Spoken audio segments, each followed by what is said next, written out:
시청자 여러분 안녕하십니까? 휴일 뉴스스타트 3부 시작합니다. 네, 어제 발생한 화재 소식부터 전해드리겠습니다. 서울 용산에 있는 국립한글박물관에서 큰 불이 났습니다. 네, 불을 끄던 소방대원 한 명이 부상을 입었고 문화재 수백 점이 긴급 반출됐습니다. 김희영 기자가 보도합니다. 건물에서 시커먼 연기가 끊임없이 솟아오릅니다. 소방대원들이 연신 물을 뿌려보지만 그치질 않습니다. 바람을 탄 연기는 근처 아파트까지 퍼져나갑니다.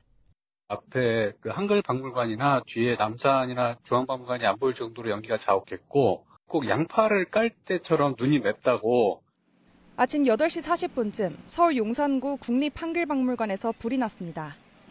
3시간 40여 분 만에 겨우 큰 불길이 잡혔습니다.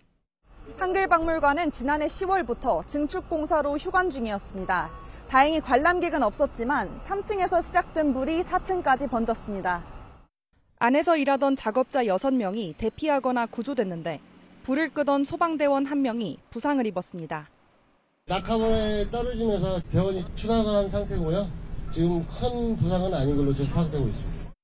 바닥에 공사 자재 등 가연물이 많아 완진까지 시간이 걸렸고 적외선 카메라까지 동원해 잔불을 정리했습니다. 건물 3, 4층이 대부분 불에 탔지만 증축 공사를 시작하면서 유물들을 수장고에 옮겨도 문화재는 모두 무사했습니다. YTN 김희영입니다. 용산 한글박물관에는 8만 점이 넘는 우리 문화재가 보관 중이었습니다. 어린 시절 정조의 편지와 월인석보 등도 있었는데 다행히 피해는 없었습니다. 이만수 기자가 보도합니다. 검은 연기가 치솟으며 좀처럼 불길이 잡히질 않습니다. 행여 불에 닿지는 않을까 박물관 관계자들이 급히 문화재를 옮깁니다. 불이 났을 당시 한글박물관에는 우리 문화재 8만 9천여 점이 있었습니다. 왠지 오래되어 섭섭하고 그리웠다며 어린 정조가 숙모를 향한 그리움을 담아보낸 한글 편지와 한국어 불교 경전인 월인석보 등이 대표적입니다. 증축 공사 중이라 전시는 않고 대부분 1층 수장고에 보관 중이었습니다. 불이 나자 국가 지정문화재 26건 250여 점은 국립중앙박물관으로 이동됐습니다. 다행히 박물관에 있던 문화재는 큰 피해가 없던 것으로 확인됐습니다. 지정문화유산급 26건 257점을 국립중앙박물관으로 소산 완료하였습니다. 그리고 나머지 그 수장고에 있는 재료들은 안전한 걸로 지금 확인되었습니다. 현장을 긴급 점검한 유인촌 문화체육부 장관은 이번 화재를 계기로 다중이용시설을 철저히 점검하겠다고 약속했습니다. 이렇게 공사 중에 또는 새로 지을 때 이런 때 이런 사건 사고들이 발생하는 일들이 생겨서 이번 기회에 다시 한번 철저하게 점검을 하고. 하마터면 우리 역사를 고이 품은 문화재 수만 점이 화마에 휩쓸릴 뻔한 아찔한 순간이었습니다. YTN 이만수입니다. 제주에서는 어선 2척이 좌초돼 선원 2명이 숨지고 2명이 실종되는 사고가 있었습니다. 네, 풍랑특보 속에서 구조에 나섰던 해경대원도 3명이 다쳤습니다. 고재영 기자가 취재했습니다. 어선 2척이 바다 위에서 기울어 있습니다. 해경구조대가 높은 파도를 뚫고 구조에 나섭니다. 선원 7명이 탄 삼광호와 선원 8명이 탄 만선호가 제주시 토끼섬 인근에서 좌초된 건 오전 9시 반쯤. 당시 만선호가 삼광호를 예인하다 같이 사고를 당한 것으로 추정됩니다.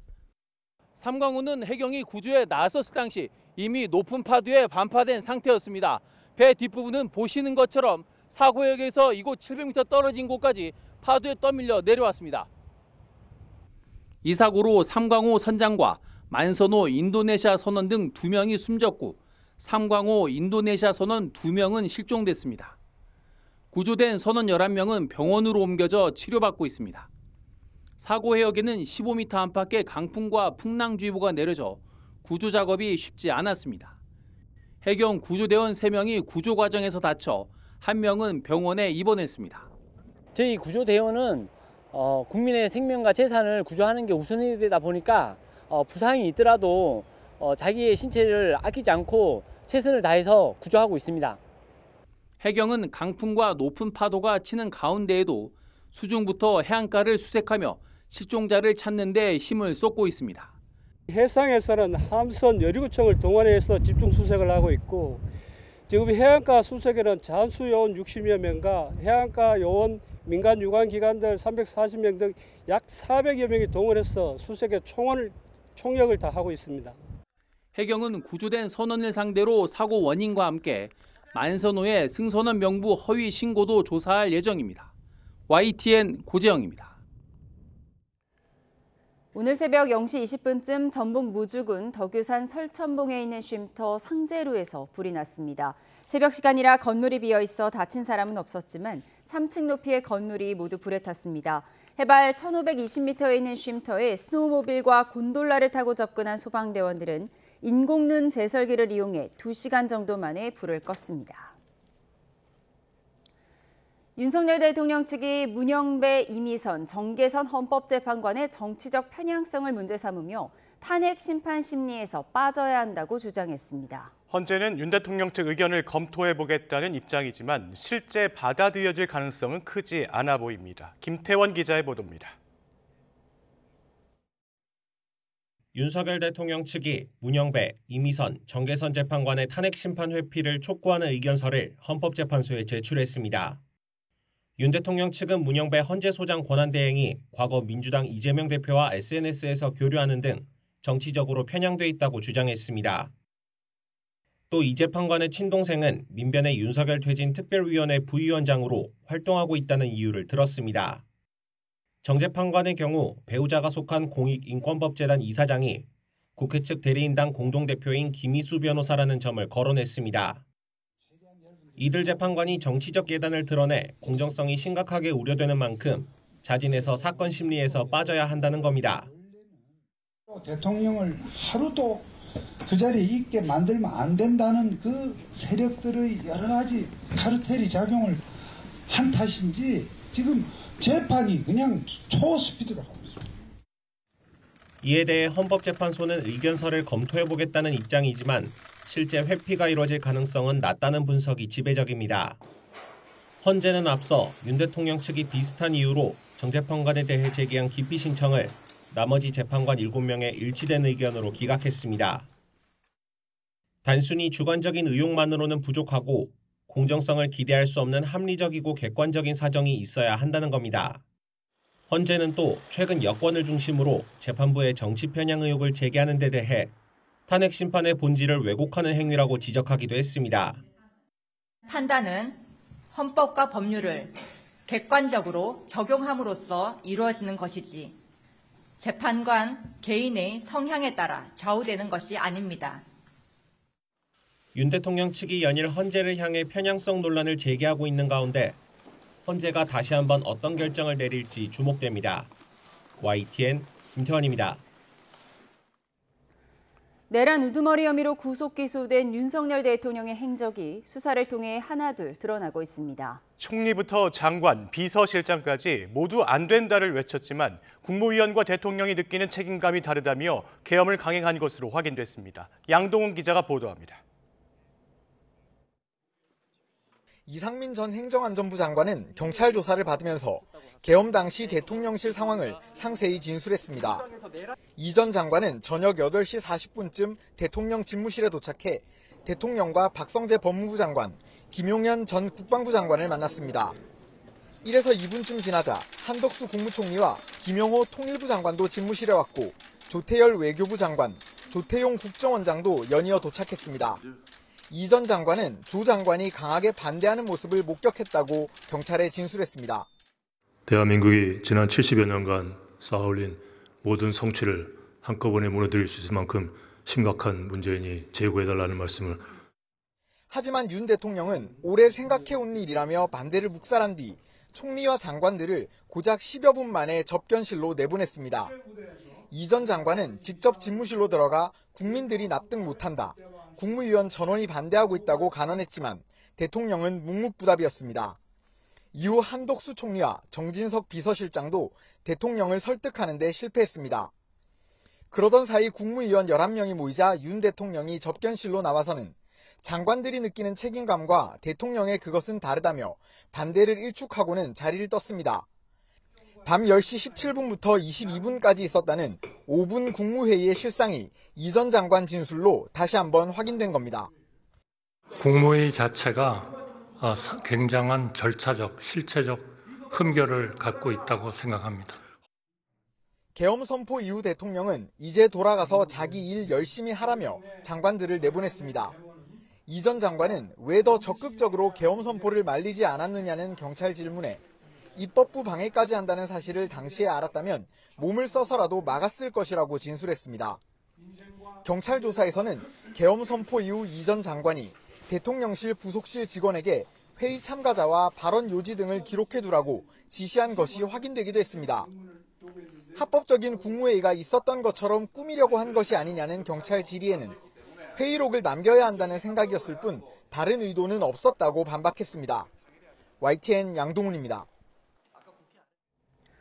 검찰이 12.3 비상계엄 작전에 동원됐던 정보사령부 산하 북파공작원, HID 요원들로부터 선관위 장악 정황이 담긴 구체적인 진술을 확보한 걸로 전해졌습니다. HID 요원들은 검찰 조사에서 노상원 전 사령관에게 선관위 직원들을 취조하며 책상도 치고 욕설을 하라는 지시를 받았다고 말한 것으로 알려졌습니다. 이문석 기자가 보도합니다. 지난달 21일 헌재 탄핵심판 변론 과정에 윤석열 대통령은 부정선거 의혹이 비상계엄 선포 배경이라고 밝혔습니다. 다만 부정선거 의혹을 색출하기 위해서가 아니라 선관위 시스템 점검을 지시한 거라고 강조했습니다. 부정선거 자체를 색출하라는 것이 아니라 선관위의 전산 시스템을 전반적으로 스크린할 수 있으면 해봐라. 어떤 장비들이 있고 어떤 시스템에 의해서 가동이 되는지. 그런데 이 발언과 배치되는 정황이 담긴 진술을 검찰이 확보했습니다. 12.3 비상계엄 때 중앙선관위 관련 작전을 수행했던 정보사 북파공작원 요원들 조사 과정에 나왔습니다. 노상원 전 정보사령관이 내가 취조할 때 선관위 직원이 말을 안 하려고 하면 너희가 책상을 치고 욕도 좀 하라고 말했다는 겁니다. 더불어 노 전 정보사령관이 노태악은 내가 맡겠다고 말했다는 요원들 진술도 전해졌습니다. 검찰은 여러 요원이 비슷한 진술을 해 노 전 사령관이 선관위 관계자들을 체포한 뒤 직접 취조하려 했을 가능성에 무게를 두고 있습니다. 앞서 노 전 사령관과 함께 계엄을 사전 모의했던 햄버거 회동의 정성욱 정보사 대령 역시 케이블 타이 등을 사용해 선관위를 통제하려 했다고 시인한 바 있습니다. 단순히 전산 시스템을 점검하라는 지시였다는 윤 대통령 주장과 달리 선관위를 장악하려 했다는 정황이 계속 늘어나고 있습니다. YTN 이문석입니다. 최상목 대통령 권한대행이 마은혁 헌법재판관 후보자를 임명하지 않은 행위가 타당한지 내일 결정됩니다.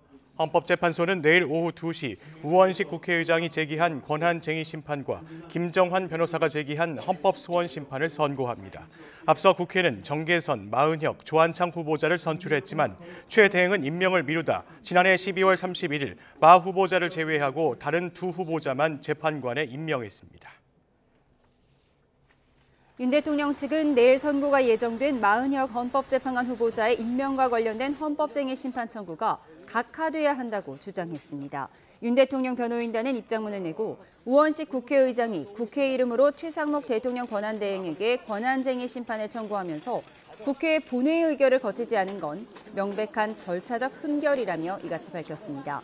이어 헌재가 지난 2011년 이명박 전 대통령의 조약 비준과 관련해 국회의원들이 권한쟁의 심판을 청구한 사건에서 국회의원 개인이 심판을 청구하거나 본회의 의결 없는 국회의 행위는 무적법 각하 사유에 해당한다고 결정했다고 설명했습니다.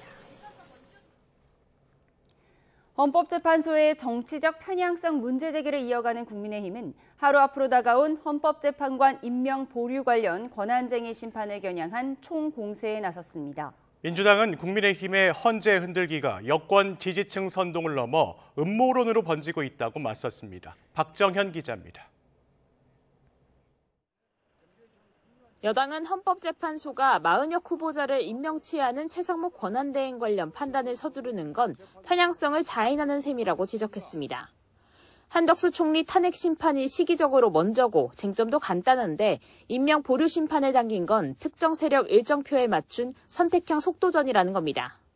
국회 표결 없이 우원식 의장이 단독으로 심판을 청구했다며 절차적 흥결도 문제 삼았습니다. 헌법재판관 추천은 국회의 권한이지 국회의장의 권한이 아니기 때문입니다. 헌법재판소 선례에 따라 이 사건은 각하되어야 마땅합니다. 대통령 등 줄줄이 대기 중인 탄핵 심판을 앞두고 민주당이 추천한 마후보자 임명은 안 된다는 기류가 강한 가운데 최대행의 신중한 결정도 거듭 촉구했습니다. 헌재가 마후보자 임명 보류는 국회 권한 침해란 판단을 하더라도 여야 합의가 없는 상황에서 임명으로 이어지는 건 아니라고 목소리를 높였습니다. 민주당은 여당의 헌재 흔들기가 지지층 선동 수준을 넘어 음모론으로 재생산되고 있다고 맞받았습니다. 과거 부정선거 음모론이 만들어졌던 길을 그대로 따라가는 격이라고 날을 세웠습니다. 오물을 끼얹기는 쉬워도 깨끗이 닦아내기는 어렵습니다. 지지층을 선동하기 위한 소재가 오히려 국민의 힘을 넘어 대한민국과 정치를 망가뜨리고 있습니다. 내부적으로는 마후보자 임명 보류 심판 결과와 최대행의 임명 여부에 촉각을 곤두세우는 분위기입니다. 최대행이 내란 특검법을 또다시 국회로 되돌려보내면서 불만이 들끓는 만큼 헌재의 인용 결정 이후에도 임명을 미룬다면 최대행 탄핵카드 검토가 불가피하다는 기류도 감지됩니다. 탄핵 정국의 헌법재판관 임명 문제가 더해지며 여야 모두 무리수 지적을 감수하며 힘겨루기를 이어가고 있습니다.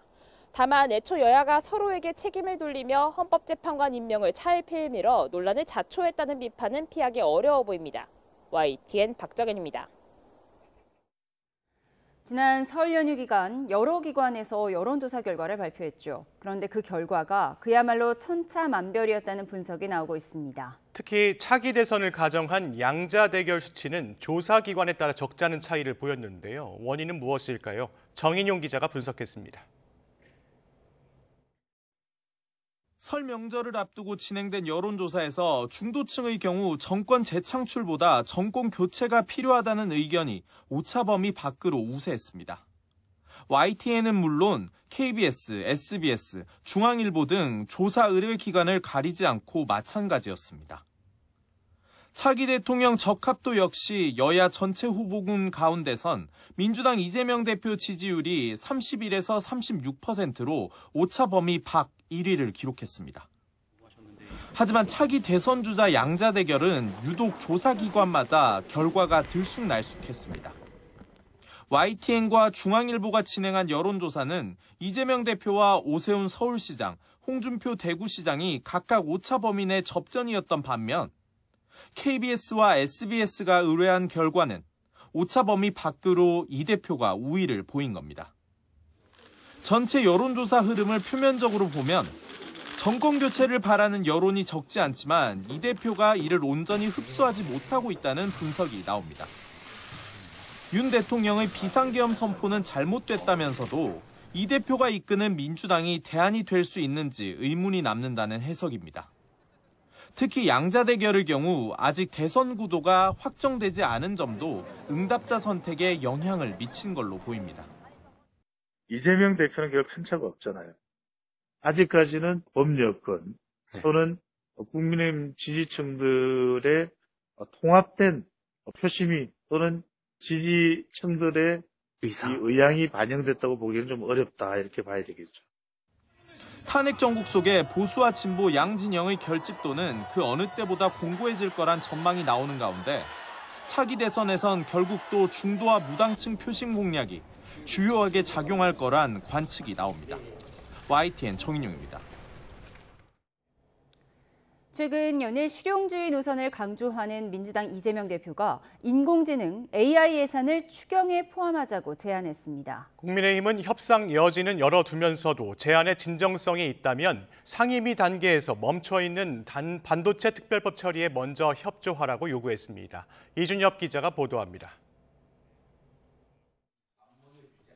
민주당 이재명 대표가 추가 경정 예산, 국민연금 개혁 요구에 이어 이번엔 AI 개발 지원 카드를 꺼내들었습니다. 가성비를 내세운 중국 기업의 챗봇 딥시크 공개 뒤 AI 개발 경쟁이 중대한 변곡점에 온 만큼 정부가 추경을 편성하며 대대적인 AI 지원 예산을 담아준다면 시의적절한 국가적 투자를 위해 적극적으로 의논하고 협조하겠다는 겁니다. 양보할 것은 양보하겠다고 강조했는데 자신의 대표 정책인 민생지원금을 이미 고집하지 않겠다고 선언한 상황에서 추경 등 민생 드라이브 대여 압박고비를 더 조였다는 관측이 나옵니다. 효율적인 민생 지원 정책이 나온다면 아무 상관없으니 어떻게 해서든 추경을 신속하게 편성하기를 다시 한번 권고드립니다. 국민의힘은 국가적 과제 해결을 위해 초당적인 협력이 필요하다는 데 동의한다면서도 팽팽한 견해차를 드러냈습니다.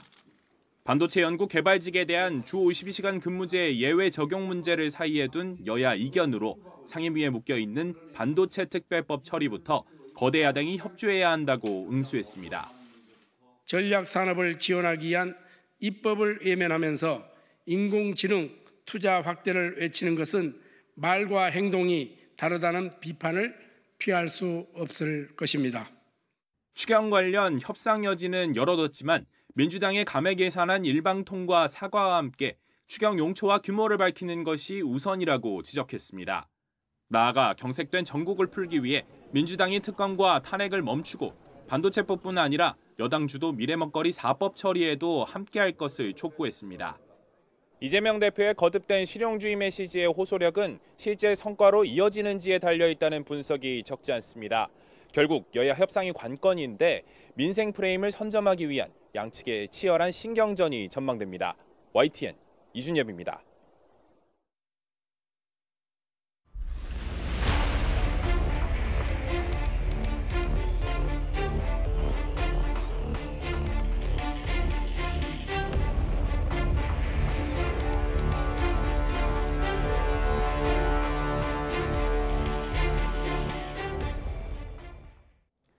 필라델피아에서 추락한 환자 이송 항공기의 탑승자 6명이 모두 숨졌고 추락 현장에 있던 시민 1명이 사망한 것으로 확인됐습니다.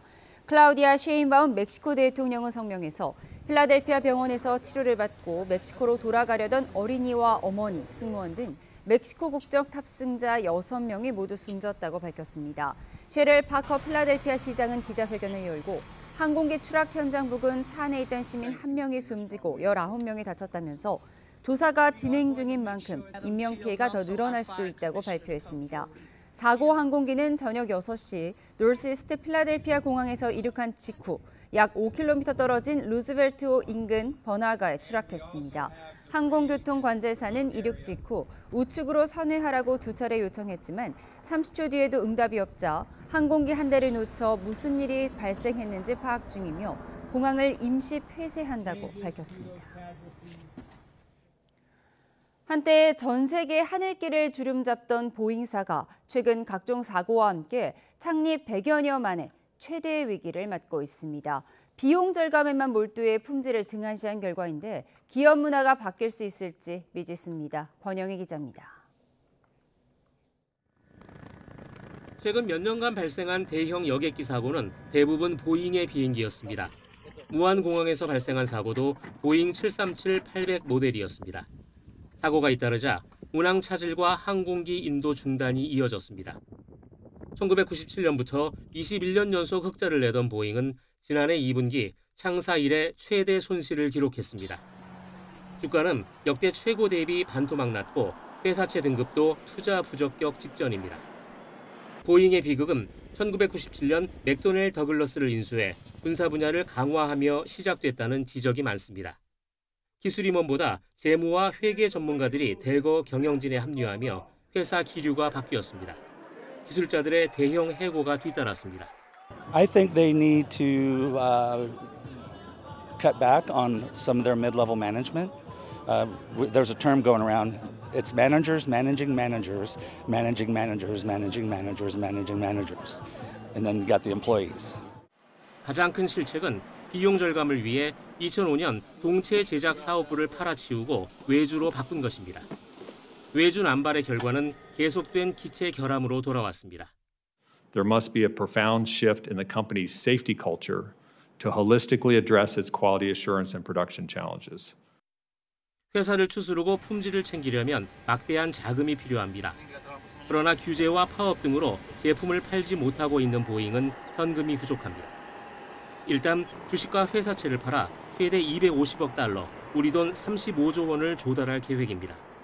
신용대출 100억 달러도 받을 예정입니다. 이 돈으로 단기 유동성을 해결하며 품질 개선에 나서야 합니다. 전문가들은 20년 넘게 외주와 비용 절감에 몰두하던 기업 문화가 바뀌려면 보다 극적인 변화가 필요하다고 지적합니다. YTN 권영입니다. 트럼프 미국 대통령은 집권 2기 두 번째 주에 일어난 항공기 참사를 놓고 전임 정부의 다양성 정책 때문이라고 비난했습니다.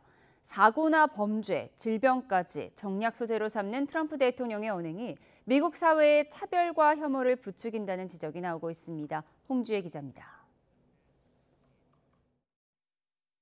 이번 여객기와 헬기 충돌 사고 원인과 관련해 트럼프 미국 대통령은 예상 밖의 분석을 내놨습니다. 전임 정부가 DEI, 즉 다양성, 형평성, 포용성 정책을 밀어붙인 탓에 능력이 부족한 항공관제 인력이 뽑혔다는 겁니다. The FAA's diversity push includes focus on hiring people with severe intellectual and psychiatric disabilities. That is amazing. 트랜스젠더 군 복무 금지에 주무 붙여 국방부의 페그세스 장관도 거들었습니다. The era of DEI is gone at the Defense Department. And we need the best and brightest, whether it's in our air traffic control, or whether it's in our generals, or whether it's throughout government. 당장 비판이 이어졌습니다. Listen, it's one thing for internet pundits to spew off conspiracy theories. It's another for the President of the United States to throw out idle speculation. 트럼프 대통령의 이런 아니면 말고식의 막말은 이번이 처음이 아닙니다. 새해 첫날 뉴올리언스에서 차량 돌진 테러가 일어나자 해외에서 유입되는 범죄자가 원래 미국에 있던 범죄자보다 훨씬 나쁘다는 게 사실이라며 바이든 당시 대통령의 이민 정책을 공격했습니다. 그러나 용의자는 미국 출신의 퇴역 군인으로 드러났습니다. 또 팬데믹 때는 코로나19 바이러스를 중국 바이러스나 풍푸와 인플루엔자를 합친 쿵플루라고 부르며 중국 때리기에 나섰습니다. Wuhan was catching on. Coronavirus, right? Kung flu, yeah. 앞서 트럼프 일기 때 무슬림과 흑인, 라틴계 등을 향한 미국인들의 편견이 강화됐다는 연구 결과도 있습니다. 트럼프 대통령이 정치적 목적으로 근거 없는 혐오 발언을 내놓을수록 미국 사회의 차별이 공고해지고 소수자가 설 자리는 좁아진다는 지적이 커지고 있습니다. YTN 홍주혜입니다.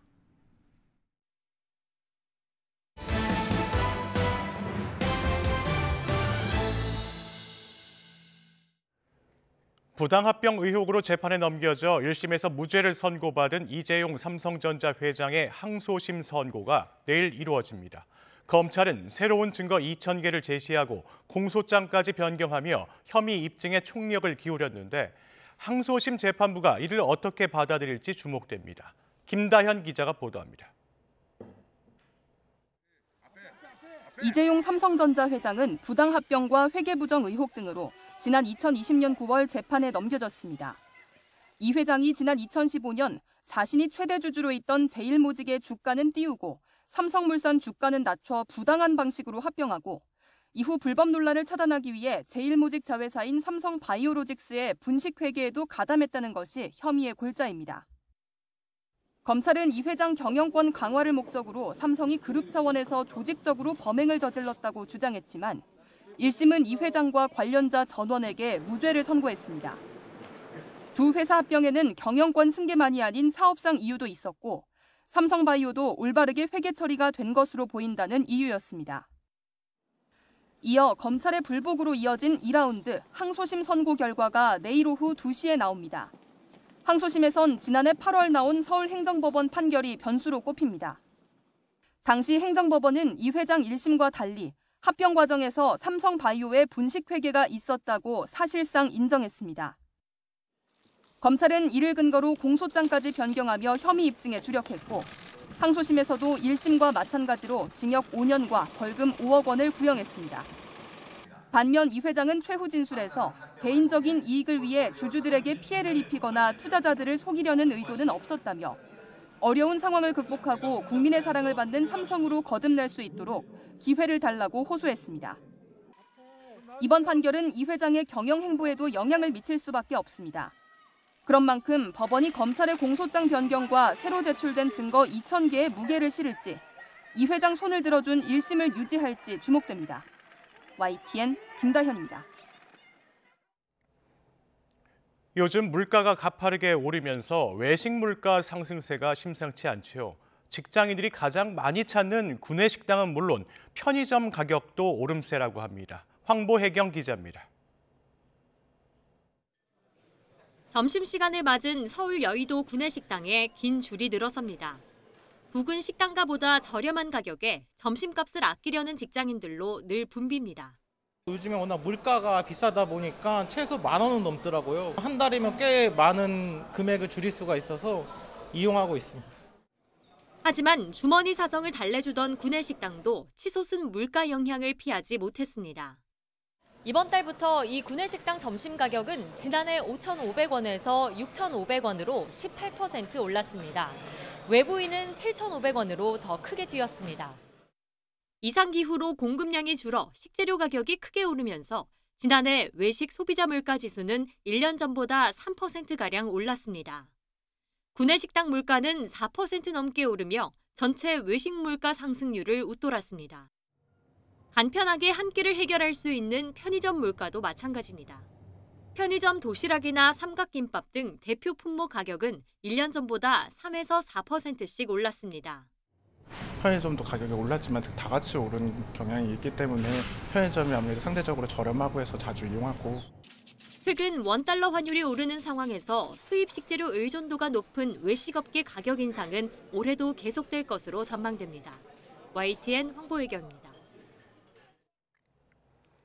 감염병 전문가들은 코로나19 다음으로 대유행 가능성이 큰 질병으로 조류 인플루엔자 인체 감염증을 손꼽고 있습니다. 사람 간 감염 확산에 대비해 선진국들이 서둘러 백신 확보에 나서고 있는데 우리나라는 아직 그러지 못하고 있다고 합니다. 이문석 기자가 보도합니다. 조류 인플루엔자는 겨울철 닭과 오리 등에서 심심찮게 발생해 우리에게도 익숙한 바이러스 감염병입니다. 하지만 조류를 넘어 고양이, 돼지 같은 포유류가 감염되더니 최근엔 사람에게까지 전파하는 사례가 늘고 있습니다. 특히 조류 인플루엔자 H5N1 바이러스는 인체 감염 시 치명률이 52%를 넘는 거로 조사됐습니다. 다만 현재까지 우리나라는 인체 감염 사례가 없습니다. 사람 간 감염은 전 세계적으로도 아직 보고되지 않았지만 만약 발생하면 최악의 경우 한 달간 우리 인구 40%가 감염될 수 있다는 예측이 나왔습니다. 감시체계 강화가 굉장히 중요하겠고 그다음에 백신 비축을 저희가 최대한 빨리 좀 하는 것이 필요합니다. 그래서 미국 등 세계 각국은 H5N1 백신 확보를 서두르고 있습니다. 우리 질병당국도 선제 대응을 위해 7만 5천 명분 백신 예산 70억 원을 신청했지만 지난해 말 국회 심의 과정에 전액 삭감됐습니다. YTN 이문석입니다. 긴 설 연휴가 끝난 주말 곳곳에 있는 관광지에는 끝나가는 휴일에 아쉬움을 달래려는 발길이 이어졌습니다. 눈썰 매장에는 가족 단위 방문객들이 옛 대통령 별장 청남대에는 자연 풍광을 즐기려는 시민들이 발걸음을 옮겼습니다. 김기수 기자가 다녀왔습니다. 눈썰매를 타는 아이들의 얼굴에 웃음이 떠나질 않습니다. 슬로프를 내려오는 재미를 즐기는 것은 어른이나 아이나 마찬가지입니다. 눈밭에서 끄는 썰매에 탄 아이의 얼굴엔 환한 미소가 가득합니다. 이곳 눈썰매장에는 연휴 막바지 눈을 즐기려는 가족 단위 방문객들의 발길이 이어졌습니다. 아이들이 재미있게 즐기는 모습에 부모의 마음도 훨씬 가볍습니다. 가벼운 마음으로 아이들과 함께 시간을 보낼 수 있어서 왔습니다. 아이도 지금 이것저것 하고 싶어서 즐거워하는 것 같습니다. 가족과 함께라서 더 좋은 시간과 추억을 만들 수 있다는 것에 행복은 배가 됩니다. 형이랑 누나랑 같이 와서 되게 재밌을 것 같은데 눈썰매장에 와서 눈썰매장 타고 가족들이랑 추억 만드는 게 재밌을 것 같아요. 조용한 분위기 속에서 연휴를 마무리하려는 시민들은 청남대로 향했습니다. 잔잔한 호수와 어우러지는 자연 풍광이 휴식을 주기 때문입니다.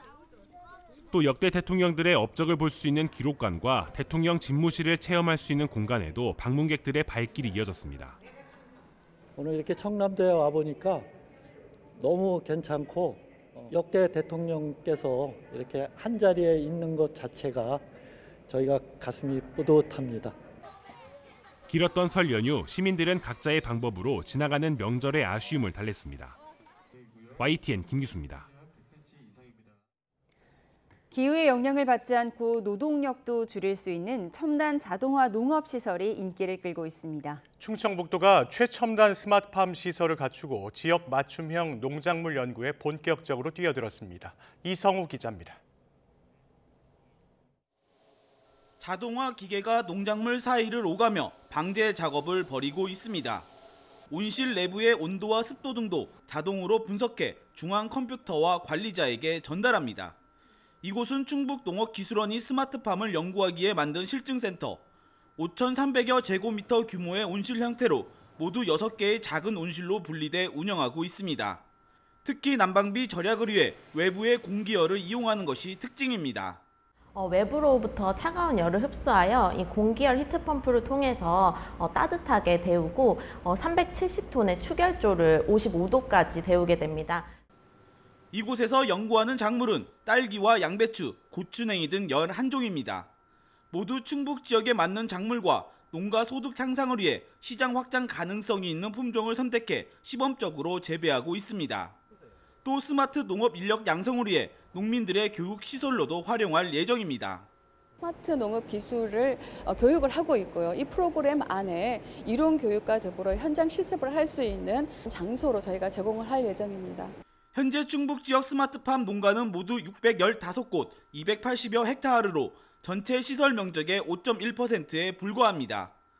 전국 현황 14%인 것과 비교하면 충북 지역 스마트팜 보급은 저조한 실정. 이에 충청북도는 지역 기후와 지형에 맞는 스마트팜을 연구해 농가에 보급하기로 했습니다. 우리가 산지가 많은, 또 전답이 많은, 고냉지가 많은, 또 그 대한민국의 중심에 서 있는 충청북도에 맞는 스마트팜을 여기에 맞게 만들어야 한다. 충청북도와 충북농업기술원이 추진하는 지역 맞춤형 스마트팜이 농가 소득 향상으로 이어질지 관심이 쏠리고 있습니다.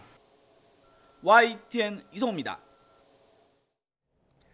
우리나라 최대 규모 수산물 위판장인 부산 공동 어시장을 새로 짓는 현대화 사업이 올해 본격적으로 시작될 전망입니다. 시공사 선정이라는 마지막 과제만 남겨두고 있는데 사업이 순조롭게 진행이 되면 수산물 유통 환경 개선과 함께 부산의 새로운 명소가 될 것으로 전망됩니다. 차상은 기자입니다.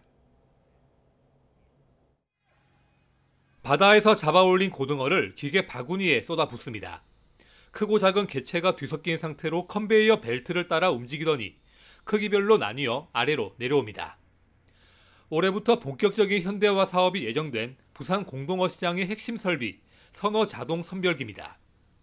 시간당 40톤에 달하는 생선을 자동으로 분류할 수 있어 사람 손을 거치는 것보다 2배 이상 빠릅니다.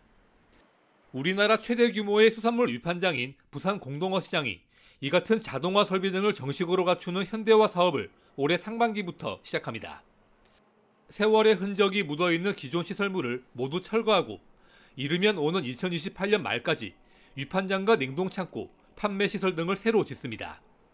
지하 1층, 지상 5층 규모인데 총 사업비가 2,300억 원이 넘습니다. 수출이 한 70% 되고 있습니다. 그 바이어라든지 이런 분들이 왔을 때 그 현대화 사업을 통해서 환경이 바뀐 부분에서 또 물고기의 여러 가지 그 가격 부분도 제대로 받을 수 있는 그런 환경이 된다고 생각하고 있습니다. 기존 설비를 철거하는 동안에도 수산물 경매는 이루어져야 해서 현대화 사업은 세 구간으로 나눠 차례로 진행됩니다. 사업이 순조롭게 진행되면 위생적인 환경에서의 수산물 유통과 함께 어시장의 관광 자원화도 가능합니다. 청사진은 그려졌지만 넘어야 할 산이 아직 남았습니다. 어시장 기능은 유지하면서 공사를 마쳐야 하는 쉽지 않은 현장의 탓에 시공사 선정에 어려움을 겪고 있어 부산시의 시급한 숙제로 떠올랐습니다. YTN 최상입니다.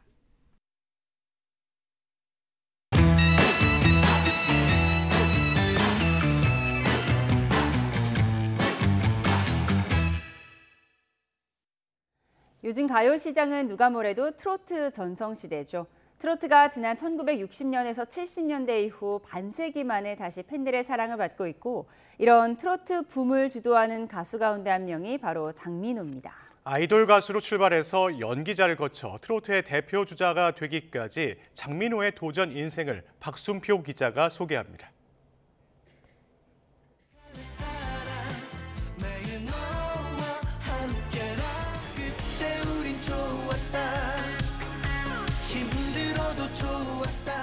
어릴 때부터 배우를 꿈꿨습니다. 연기학원을 다니며 기본기를 다졌고 20살에는 유명 회사의 광고 모델로 데뷔했습니다. 그런데 연기자에서 가수로 운명이 바뀐 건 정말로 우연이었습니다. 연기 오디션이라고 저는 듣고 간 장소였는데 느닷없이 노래를 한번 해볼래? 그래서 저는 준비된 노래도 없고 해서 그때 솔직히 어떤 노래 불렀는지 기억도 안 나거든요. 그랬는데 잠깐 나가 있으라고 한 다음에 한 30분 정도 있다 호출을 하시더라고요. 그러더니 갑자기 아이돌 멤버를 지금 뽑고 있었는데 가장 잘 맞는 사람이다. 그러나 20대 두 번의 아이돌 그룹 도전은 실패로 돌아갔고 나이도 어느덧 30대 중반에 접어들었습니다. 그러다 트로트를 만났습니다. 다시 한번 해봐야 되겠는데 엄두도 안 나고 아이돌 하기에는 너무 시간이 훌쩍 지났고 하던 찰나에 어렸을 때부터 트롯에 대한 관심이 굉장히 많았고 잘 부르진 않았지만 하면 좀 잘할 것 같은 생각이 그냥 뭐 막연히 좀 있었거든요. 그러다가 지금 현재 대표님 아직도 이제 같은 회사인데 네, 연락이 오셨어요. 그래서 그때부터 한번 해보자. 곧바로 지상파 경연 프로그램에서 우승하며 화려한 스타 탄생을 꿈꿨지만 무명 생활을 벗어날 수는 없었습니다. 우승을 하고 난 그 다음 날 뭔가 세상이 많이 바뀔 줄 알고 있었는데 그때 또 다시 좀 좌절을 했던 것 같아요. 나와 가수는 이게 맞지 않은 영역인가라는 생각을 그때 제일 많이 했던 것 같아요. 그러다 운명처럼 남자는 말합니다를 만납니다. 고맙고요, 감사해요. 오직 나만 아는 사람. 3년 동안 전국의 가요교실을 돌며 직접 팬들과 만나 노래를 알렸고 서서히 반응이 오기 시작했습니다. 반응이 없는 정도가 아니라 그냥 아무것도 없는. 그러다가 좀 방향을 틀었습니다. 노래교실 강의하는 중간에 오늘 모셨습니다 해서 나가서 남자는 말합니다를 직접 부르고 어머니들 또 선생님이 그 노래를 가르치시고 이거를 한 3년 넘게 그랬는데 어느 날 전국 노래자랑을 TV를 틀었는데 일반인 출연자가 제 노래로 갑자기 노래를 부르시는 거예요. 데뷔 20년 만에 겨우 이름을 알렸지만 도전을 멈추지 않았습니다.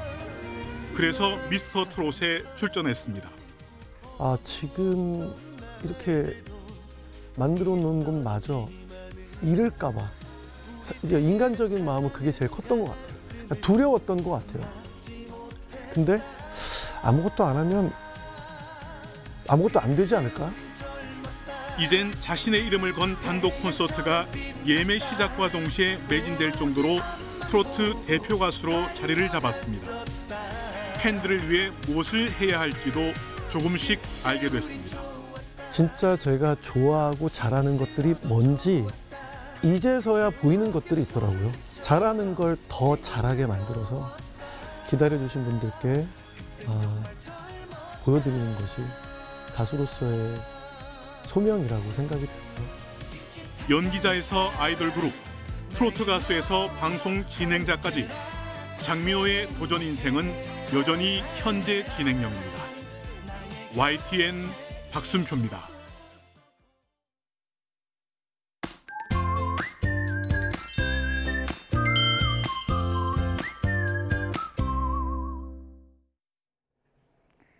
휴일인 오늘도 예년 기온을 크게 웃돌겠습니다. 현재 서울 기온은 영하 2도로 큰 추위는 없는 상태고요. 한낮에도 7도까지 오르는 등 포근한 겨울 날씨가 이어지겠습니다. 오늘 하늘에는 구름이 많이 지나겠고 오전까지 충남 서해안과 호남 해안 또 내륙 곳곳으로는 안개가 짙게 끼겠습니다. 현재 기온 살펴보겠습니다. 현재 서울 기온은 영하 2도, 대구는 0.7도, 부산은 3.3도를 나타내고 있습니다. 오늘 낮 기온도 어제만큼 올라서 비교적 온화하겠는데요. 오늘 서울 낮 기온은 7도, 대전은 8도, 광주는 9도, 대구는 10도, 부산은 12도 선까지 크게 오르겠습니다. 다만 절기 입춘인 내일부터는 다시 찬 공기가 밀려오겠는데요. 화요일에는 서울 아침 기온이 영하 13도까지 떨어지는 등 올겨울 들어서 가장 추운 날씨가 찾아오겠고 호남 지방을 중심으로는 또 한 차례 눈이 내릴 전망입니다. 지금까지 날씨 정보였습니다. 휴일 아침에 보내드린 뉴스타트 마칩니다. 잠시 후 뉴스와이드가 이어집니다. 시청해주신 여러분 고맙습니다.